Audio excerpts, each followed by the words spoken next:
everyone, Corie here, along with my husband, Matlock, and we are gearing up to do this week's weekly recap. So we're going through the Bible in a year, and this week we were assigned to read Deuteronomy chapter 15 to Joshua chapter 8. And I just want to say, if you can hear noises in the background, I apologize. We have some construction going on in the front of our studio, but we wanted to tape the recap anyway. We didn't want to fall behind in our reading. So here we are. But Deuteronomy chapter 15 to Joshua chapter 8. Let's do it. Lots of stuff to cover, really interesting things as well. So let's jump right in. Deuteronomy chapter 15. So this is talking about the Sabbath year again from Leviticus chapter 25. But now more is added to it. So it's not just every 7 years the fields get rest, but also every 7 years debts are canceled in Israel. So the fields get rest, and so do the people. Whoever's in debt, that debt gets forgiven. Now, there's also a caveat here that the people are obligated to still give generously, even with money, even if the seventh year is near.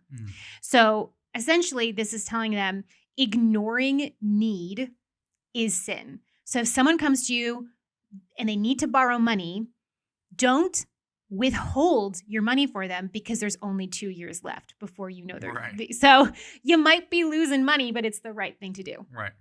All right.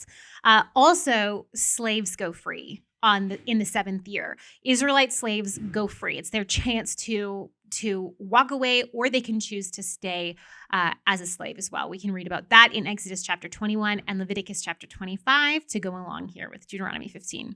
Okay, in Deuteronomy chapter 16, we've got 3 different feasts and festivals of Israel that are explained to us. We've got the Passover, the Feast of Weeks, and the Feast of Tabernacles. In Deuteronomy chapter 17, we have very specific rules for how not to worship God. We read in Leviticus how to worship God, right? We've been getting it, but this is how not to worship God. Mainly idols, pagan symbols, blemished sacrifices. We know that Levitical priests were to act as judges to oversee court cases. So we get a little bit of an insight into the legal system of Israel here, where the Levitical priests are their judges. They don't have to appoint new ones. We also have in Deuteronomy chapter 17, something that's going to become very important as we move into the time period of the kings of Israel and Judah. We have rules for kings of Israel. And this boils down, all of these rules boil down to where they're putting their trust. Are they putting their trust in God for real? Right. And the test for that is they're not allowed to multiply horses, which would be for warfare. So they need to depend on God for success in battle, not their great military might. They're not supposed to multiply wives, which would lead their hearts astray. And multiplying wives wasn't just lust of the flesh. That's not what's going on. When you were a king, you solidified nationed allies with covenants of marriage. Right. So if you were multiplying your political alliances, you were depending and trusting on those political allies rather than trusting God for peace and security and success in warfare and economics. They also were not to multiply silver and gold, therefore depending on their wealth over God. They were supposed to write a copy of God's law and read it their entire life. I don't know what the last part, but Solomon pretty much broke every single stipulation that you just mentioned. I mean, it's probably fair to say that he also did not write a copy of the law and read it his whole life, because he did ignore all of these so harshly, but maybe he did. Maybe he just decided not to listen to it. Yeah. Maybe. That's what hard and hearts do. Yes, not great. Okay, Deuteronomy chapter 18. So this is all about the portions or the shares of the offerings that went to the priests and Levites, kind of as their payment for their work. We have occult practices being outlawed here in Deuteronomy 18. So things like child sacrifice, divination, sorcery, the interpreting of omens, witchcraft, spells, mediums, and then spiritists or necromancy or necromancers. All of those were outlawed as evil and unacceptable. we're also told in Deuteronomy chapter 18 that God's going to rise up a prophet to speak to Israel when they need it. And also, if that claimed prophet prophesies falsely even once, they're not God's prophet. Right. And this is the prophet in the New Testament, like John, I think it's the first chapter of John, where everyone's like, "Are you the prophet?" And he's like, "No, I'm not the prophet." They're all anticipating that the prophet was in fact the Messiah of some kind. But what's really interesting here too is what what identifies a false prophet is speaking presumptuously, because that's a subtlety that I think we can often overlook when we're just like, oh, when you see on YouTube, people say, "Oh, I had a dream. I'm not a prophet or anything, but this is from God." It's like, okay, well, we're treading into prophecy territory. If it's going to be of God, if it's from God. Yeah. If you're claiming that it's from God, you can't then out of the other side of your mouth go, but this might not be from God, but it is from God. Yeah, but it might not be a prophecy. And you're like, this is from God. Yeah, it doesn't that's trying fly. to play both angles. That's right. So it doesn't really work. So it's like you have here is that speaking presumptuously is either for self-gain or some sort of advantage in the culture of society. It's a platform for their own opinion, or worse off, this is a little bit more sits to home, which is what Jeremiah and the other prophets talk about, is that they thought they were speaking from God, but it was really their own imagination or ideas. Yeah. And that is hitting close to home for what we see going on right now. It was speaking presumptuously, thinking that you're actually speaking on God's behalf, but you're just speaking for yourself. And it's a very concerning issue. Yeah. That we need to be careful with this kind of stuff. Yeah. Yeah. And I would never. We need to be really careful. Yeah. What we claim is the voice of God. That's right. And then I think this is part of what it means to be double-minded, is to be very confused on this too. Self-deception is definitely a dangerous thing to be in. But anyways, that's my 2 cents there. Yeah, prophecy is real. The gift of prophecy is real, but it requires discernment and everyone else being really careful. That's right. And not just jumping on every bandwagon. Oh, yeah. And I would not want it, like, if you're going to make a prophecy, like, you have to know it's from God. Just to be like, God would support me in this if I say this. It's like, well, okay. No, it's just like, it doesn't work that way. It's dangerous. It's very dangerous, and it's happened. It's pretty much rampant right now. So and these people were killed. This wasn't like speaking presumptuously on God's behalf. Yeah. People were killed. That is a very dangerous. So you can think about the severity of that, because you're pretty much defaming God's character for yourself. And we're still accountable before God. Yeah. We will be judged, even Christians, we will be judged before God on how we live our lives and what we say and the idle words that we say and the helpful words that we say. So we need to be careful. It's not a game. No. It's not a joke. It's not a game. No. We have to be careful. All right. I think we've finished on that enough. Deuteronomy chapter 19. Okay. So I just want to put a note in here. There's a theme found throughout the book of Deuteronomy that we see here in Deuteronomy 19 again. And it's this idea that the land of Israel was a special place dedicated to God, just like Israel. So the people themselves are dedicated to God, but so is the land. And we can see this concept reflected in the inheritance laws of Israel. So the inheritance laws of Israel were aimed at preserving the tribal allotments that the different tribes of Israel got. And then the religiously intolerant laws, so only allowing the true worship of God to flourish in the land, and also in the laws regarding murder. All of this is reflected, the fact that the land was also to be set aside for God. So there's a main concern in the murder laws that human blood being spilled on the land is sin, in that it pollutes the land itself, human blood.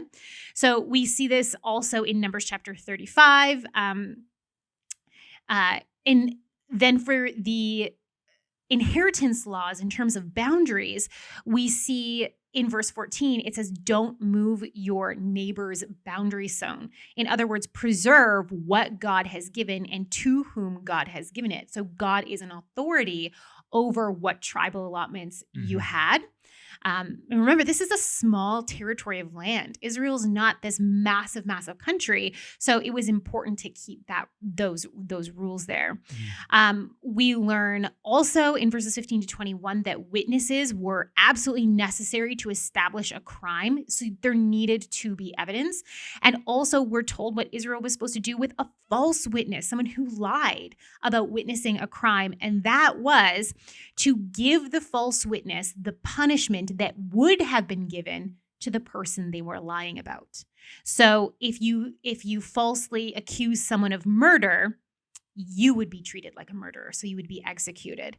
Um, Brutal, but it was meant to be a deterrent Yes. against being a false witness, which was That's right. And brutal. it should deter you if you Yes, it should. yeah, if you have Yes, any it should. sane bone in your body. Okay, and also this is where Deuteronomy chapter 19 is where we get the eye for an eye, tooth for a tooth. And this law was about dissuading people from evil. So making sure that only a just punishment is given out, not more. So it's not like I'm going to murder you for taking my eye, or I'm going to murder you for pulling out my tooth. No. It's an eye for an eye and a tooth for a tooth. It's not. It's about upholding justice rather than going beyond what is just. Okay, Deuteronomy chapter 20. There's this really nice sentiment in here for the Israelites. When you go into battle, don't be afraid, because God is going with you. And then the priest is also going to go into battle with you. And he's going to tell you this before battle. He's going to remind you of this. Now, remember, again, for Israel, there were conditions on their battles. There's conditions for God going with them into battle. It's not just like they could be evil and go into, like, not listen to God's law and go into battle and be fine. We're about to see that happened a few times, and God did not go with them. But it was, if they were right with God, God was going with them. If they were going into a just war, God was going with them. But he wouldn't be with them if they were going in the wrong context. Mhm. There were exemptions in Israel for military service, some really interesting ones. Some based off of blessings. So if a man had just built a house or planted a vineyard or was pledged to be married, he was exempt from going into warfare so that he could enjoy the blessings of the promised land. Also, if a man was afraid of going into warfare, he didn't have to go and fight. Essentially, this also would have protected the military from fear. Yeah. Right? We learn about normal warfare, about how the Israelites would offer a peace treaty to the people before they would destroy the city. If they accepted the peace treaty, they wouldn't destroy the city. If they didn't accept the peace treaty, they would destroy the city. There's what to do in wartime, regular wartime, versus what to do in the conquest of Israel. All of those laws are in here. An interesting one is that they're told not to destroy the fruit trees of an area, which was a common ancient tactic, to go in and destroy the sources of food for the land. And God's like, nope, like, be more long-sighted than that. Right. Don't destroy the food supply. Okay, Deuteronomy chapter 21.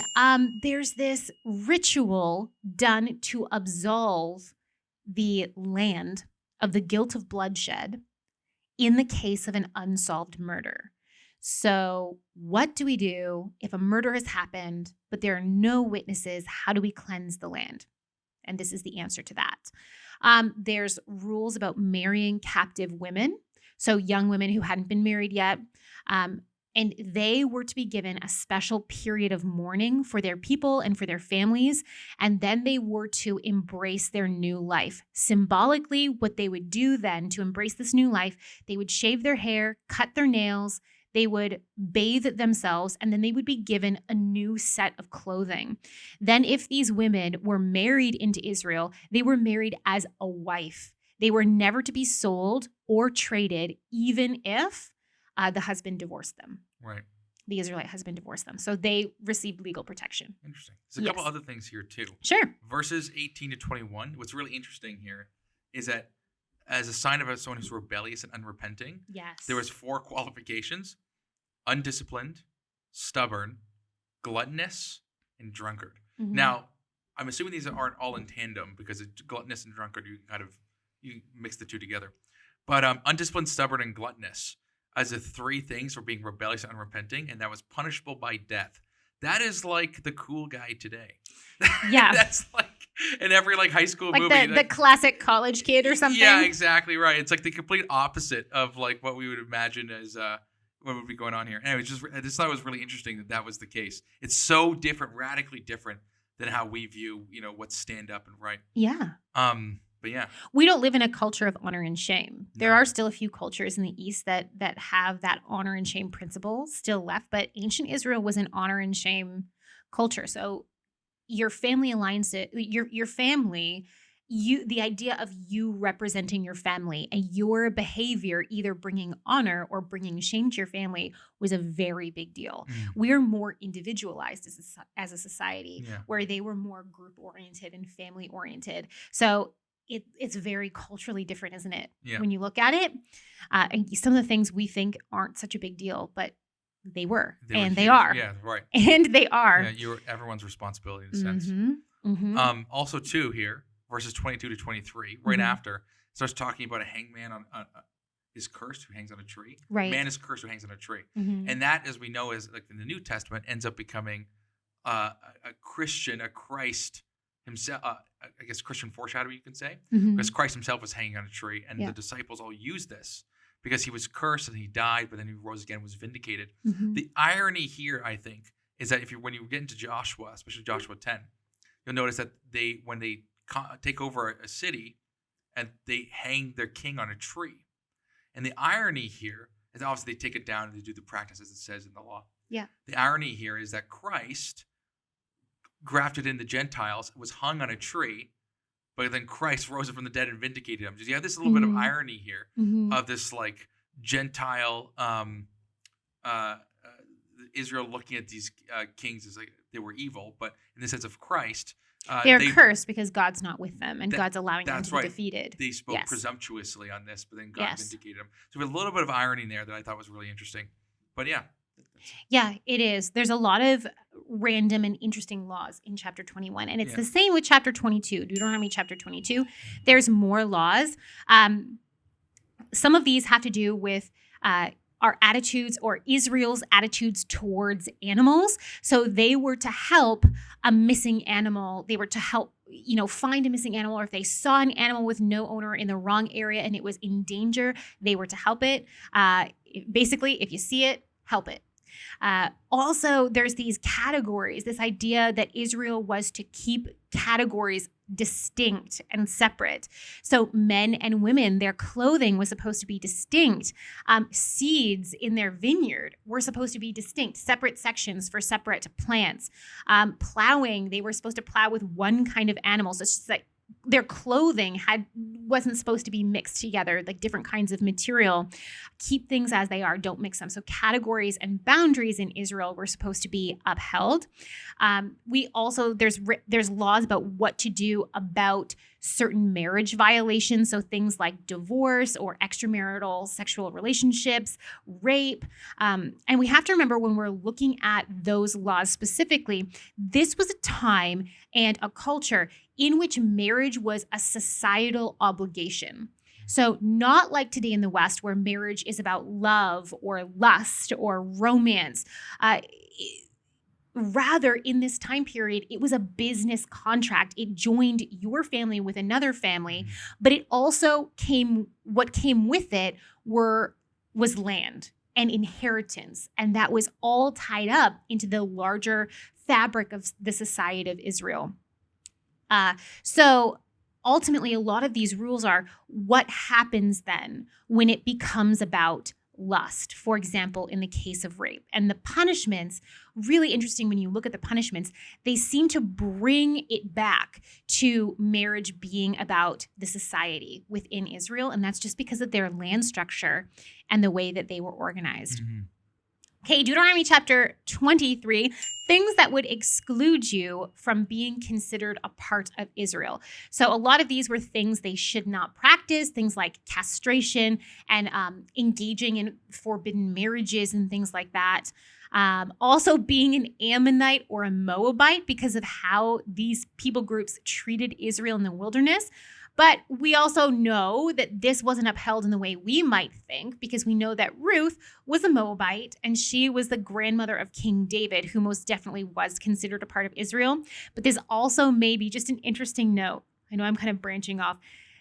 This also may explain the reason why the book of Ruth exists, because it's possible that David's legitimacy as an Israelite was questioned because of the ethnicity of his grandmother. Right. So then her story was told kind of in order to justify why she was truly Israelite. Yes. Right. Very yeah. Cool. So interesting stuff there.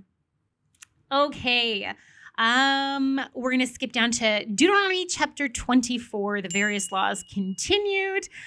Divorce should be seen as final in ancient Israel, and this really would dissuade people from doing it. Once you divorce, you're done. You can't remarry that same person. There's a bunch of laws that look to the benefit of the other person. Mm-hmm. For example, don't take pledges, which would be like valuable things. Don't take valuable things for loans. So things like a millstone that people need to grind their grain so they can eat. Or don't take their cloak from them until they pay you back, because then they're going to go cold. So don't be looking out just for your bottom line. Look out for people. Deuteronomy chapter 25, this continues on into the inheritance laws. Inheritance was extremely important, like we've talked about a lot. Mm-hmm. There's something called the family of the unsandaled man that's talked about in this chapter. And essentially, the unsandaled man meant the man who refused to take his dead brother's widow, who didn't have children, mm-hmm. as a wife, and provide her with a child for the dead brother's name. Right. So that he could still inherit. Right. So his children would still inherit. Right. It's kind of complicated. Yeah. But that's the way it is. And again, it's a big deal because it messes with the inheritance of family territory. Right. And you were speaking of Ruth earlier. That principle, that cultural practice ends up becoming really important in the book of Ruth too. It does. Yeah. Yeah, we see a transaction between Boaz and a closer family relative of Ruth's dead husband who should have redeemed her. He doesn't want to redeem her, doesn't want to take her on as a wife to give her a child that would take inheritance. Yeah. But Boaz will. Right. And there's a sandal exchange. So just remember Deuteronomy 25 when you're reading Ruth 4. Yeah. Yes. Right. There's also a very bizarre incident here where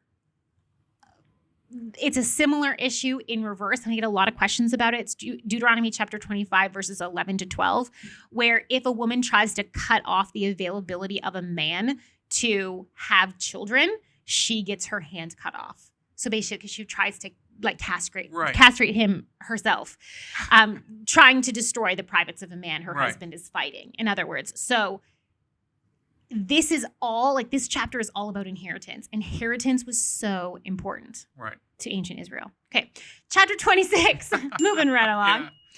Yeah. This is again about the first fruit tithe. So you tithe, they would give of the produce of their fields, the crops of their fields, to thank God for fulfilling his promise to Abraham. And then every third year, all of that tithe would go to the disadvantaged in Israel so that they would have a store of food and not go hungry. Deuteronomy chapter 27, this is where they're told to build an altar on Mount Ebal, to set up 2 large stones, cover them with plaster, write the words of the law of God on them, and then have a covenant ceremony on Mount Ebal and Mount Gerizim. These mountains flanked the ancient city of Shechem. Shechem is kind of like in the middle and in front of them, and they're up here. And then in chapter 28, they're to read the blessings for obedience and the curses for disobedience during this covenant ceremony. Right. And I think it's important here too, because when you read the curses of obedience, the curses for disobedience. And Whoa, let's not switch that around. The curses for disobedience and the blessings for obedience.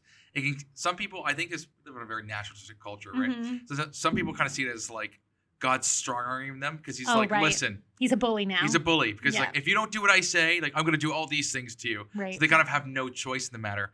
That's not what's happening here. And because you have to look at it who is God and what's his nature?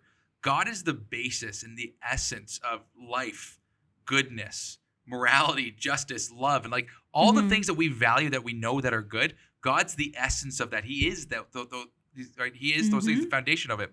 So when you reject God, the foundation of all those things, you're desiring evil. You're rejecting goodness and you want evil. Yeah. So the natural consequences of that are going to be judgment. So because God, right, has revealed himself to Israel, this isn't we don't know who God is, blah, blah, blah. They've already agreed to this a few times already. That's right. Yeah, so, they didn't have to. That's right. So this isn't one weaker nation being strong-armed or threatened by a stronger nation. Can't look at it in human terms. This is specifically God, the essence of goodness, right? If you reject him, this is what's going to happen. Right. Right. And I think that makes a lot of sense. If you're going to go against goodness, it's what else do you have to go for? But also what's important here too is that you learn later on in Deuteronomy 30 that at any point, even if they start disobeying, they can repent. Yeah. So it's not there's nothing you can do. We're cursed forever. It's not some sort of pagan idea of what curses are. Yeah. At any point you can repent and God will restore you. Yeah. And that's foundational to everything. But anyways, that's my 2 cents there. All right, so let's jump down then to Deuteronomy chapter 29 and 30. So then after Moses describes for them the covenant renewal ceremony that they will have once they're in the promised land on Mount Ebal and Gerizim, then Moses hosts a renewal covenant with the Israelites before they enter the promised land. So this is chapter 29 and 30. And then in chapter 30, you're right, there is this really interesting promise that when Israel falls away and the curses come on them, when they return to God in their hearts, so in reality, in their actual lives, then God would bring them back to the promised land and change their hearts towards God so that they'll truly love him. Right. So what you have here is the Shema again, where when Moses said, brothers, circumcise the foreskin of your heart. Yes. When he says that, and that's repeated. Now, when Moses says that, we know that God's also prophesying that they're not going to do that. But he says, one day you will. And here in verse 6 in Deuteronomy 30, he says, and the Lord your God will circumcise your heart and the heart of your offspring, so that you will love the Lord your God with all your heart and all your soul, that you may live. Yeah. So it's what you have here is that you have Moses saying, do this, circumcise your heart. Majority of them don't. And then God says, but I will one day. And that's this whole messianic idea that kind of gets built up and it's starting here. But yeah, very interesting. There's a lot more you can talk about. I know. There's so much. Let's keep going. There's lots of stuff in Deuteronomy is just full of it. Every paragraph, I'm let's talk about this. I know. So I'm really reining myself in. So Good job. Okay, Deuteronomy chapter 31, Joshua receives the leadership of Israel from Moses officially after this covenant ceremony. So then God tells Moses and Joshua about the future rebellion of Israel. And then God tells Moses to write a song and teach it to the people so that this song will be passed down and it will be a witness to Israel of what has happened to them. So then Deuteronomy chapter 32 records the Song of Moses, which is this history of God's mercy and the rebellion of the people. In Deuteronomy chapter 32, Moses blesses Israel and the 12 tribes. And then in Deuteronomy chapter 34, Moses dies on Mount Nebo at the age of 120. And then, of course, there's those final words of Deuteronomy chapter 34, and everyone's like, he couldn't have written that. You're right. They are probably put in later. You're right. You're right. Yeah. There's words there that no one in Israel had attained what Moses had attained, but there's an expectancy that one day a prophet will arise like Moses. Right. Which explains again in the New Testament when they ask John the Baptist and Jesus, are you Moses? Are you the prophet? That's right. Are you Elijah? Okay, Joshua. We're just going to do the first 8 chapters of Joshua really quick, and then we'll be done with this recap this week. So Joshua chapter 1, we see Joshua receiving his orders from God. Mainly, there's 3 things that God really pushes home for Joshua. God will be with him. He needs to be strong and courageous, and he needs to know and follow the law. He's told to meditate on it daily. And then Joshua gets the people ready to cross over the Jordan River into the promised land. Must have been very scary, especially for God to have to say, be strong and courageous. Can you imagine? Okay, Joshua chapter 2. Joshua sends 2 spies ahead into the city of Jericho. And then we get this story of Rahab the prostitute who decides to ally herself with Israel for her own and her family's safety. And the result is the report to Joshua that the land is actually afraid of Israel. So it's a confirmation for Joshua, but it also saves Rahab and her entire family. And just to make a note here, last week you were talking about how it's not racial. This is another example. If it was like a racial ethnic cleansing thing, you wouldn't just save people who are on your side. It's not how that works. No. So once again, people could choose to ally themselves. That's for sure. right. All right. Okay, Joshua chapter 3, Israel crosses the Jordan River, and there's the miracle of the Jordan River drying up to allow the Israelites to cross over on dry land. Mm-hmm. And Joshua told the Israelites in advance that it would happen. So in their minds, this verifies that the Spirit of God is with Joshua as it was with Moses. So, I mean, it's a lesser miracle than the Red Sea crossing because it's not a whole sea and it's not as dramatic because there's not an army following them, but it still verifies for them that their leader is the one that God has chosen. Right. All right. Joshua chapter 4, they set up a 12-stone memorial to commemorate the Jordan River crossing at Gilgal, which is near the eastern border of Jericho. They say it's near the eastern border of Jericho. And then when the priests leave the riverbed, the water of the Jordan begins to flow back. So the timing is perfect. In Joshua chapter 5, the Israelites conduct a circumcision of all the fighting men at Gilgal, at their camp. And then they celebrate Passover, and they eat bread and grain that they got from that area. And that's when the manna stops. So they eat of the produce of the land, and the manna in the wilderness that God had been providing for them stops. And there's a short record here of Joshua meeting the commander of the Lord's army.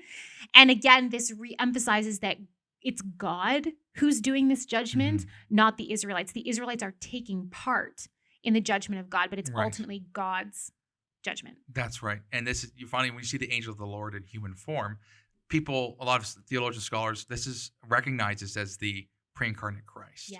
And it's because, there's no way to kind of get around this. You have this angel of the Lord accepts worship in human form. Mm-hmm. And once you accept worship, like if you read throughout the Bible, all angels decline worship. Especially in Revelation 19:21, don't worship me, right? When John falls on his face. So everyone declines worship, but this angel accepts it.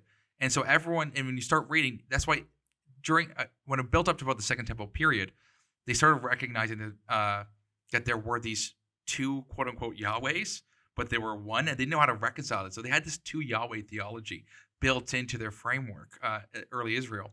And it wasn't until after Christ rose from the dead, it was so similar to this idea that once in 100 AD that they said it was that their own theology was heresy, because they needed to keep Israel orthodox in what they believed what was genuine. Yeah, separate from Christianity. That's right, distinct from Christianity. Yeah. So what's really interesting about that is that like the angel of the Lord comes in later on with Gideon. It comes in other forms as well, but it's like you can't escape the fact that pre-incarnate Christ is throughout the text. Anyway, there's more to be said here, but that's fun.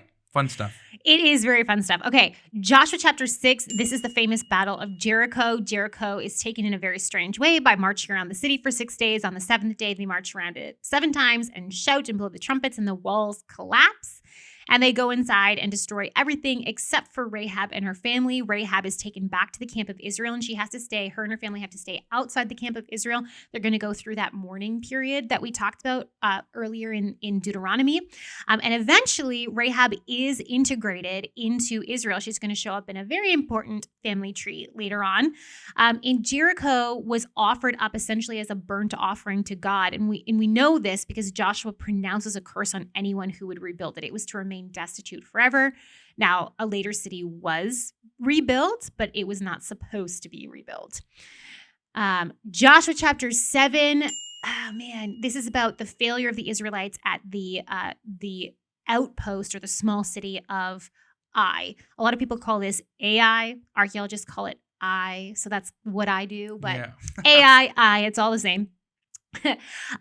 We learn that Achan, a man named Achan in Israel, had kept plunder from Jericho, even though Joshua had declared it God's. Right.